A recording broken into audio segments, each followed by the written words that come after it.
Hai că e răcoare. Da, da, da.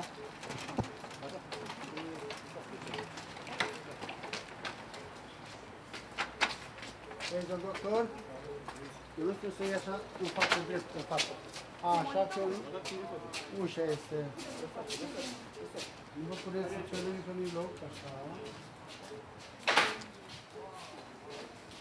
Domne, îl băgară final dracu de ce pe loc cu mama lui, că m-am prostit să întâmplă, dau oamenii afară, e dracu de olar cu mama lor și sunt oameni puțini, de aia se întâmplă și accidente. A pățit? Îi rupseră piciorul. Îl băgară într-un tocător, firea-i dracu să fie de lemne, unde se toacă. I-a prins piciorul la un Da, laba, toată laba, talpa toată. Dracu cu fabrica, mami, lor. Mă, doi oameni să țină o platformă întreagă? Nu-s normal, că... Eu am lucrat acolo și am renunțat. Deci eu am renunțat la CPL-ul ăla. Țin doi oameni ce țineau 20, țin doi oameni acum să țină o fabrică întreagă. Da, dar acolo știi?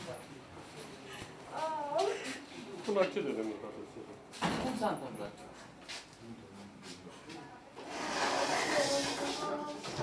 Un accident de muncă.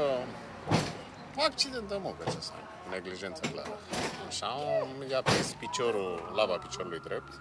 E un traumatism complex, cu zdrobirea labei piciorului drept, hemoragie externă. Poate mai are șanse, deși mă cam îndoiesc să-și mai păstreze. Se va încerca tot ce e posibil. A fost stabilizat la locul accidentului. I s-au administrat analgetice, că durerile sunt îngrozitoare și a dus și deja cred că e în drum spre sala de În această operație. dimineață a avut loc un eveniment de muncă, eveniment care a fost comunicat de către angajatori înscris conform legii la sediul ITM, în care a fost implicat un lucrător în vârstă de 44 de ani, care avea o vechime de peste 6 ani de zile la actualul loc de muncă. Pe scurt, din primele informații primite de la colegii mei inspectori de muncă care se află și în continuare la fața locului pentru a efectua cercetările necesare, vă pot comunica faptul că un lucrător s-a deplasat la un utilaj tocător de tăierea deșeurilor lemnoase, fiindcă acesta se blocase cu anumite deșeuri, a hotărât oprirea acestuia și curățarea tocătorului de acele deșeuri.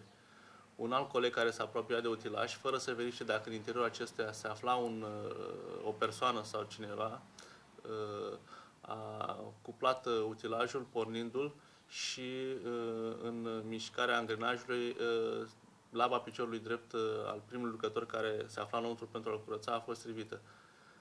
În momentul de față, din informațiile transmise de colegii mei, acest lucrător care a suferit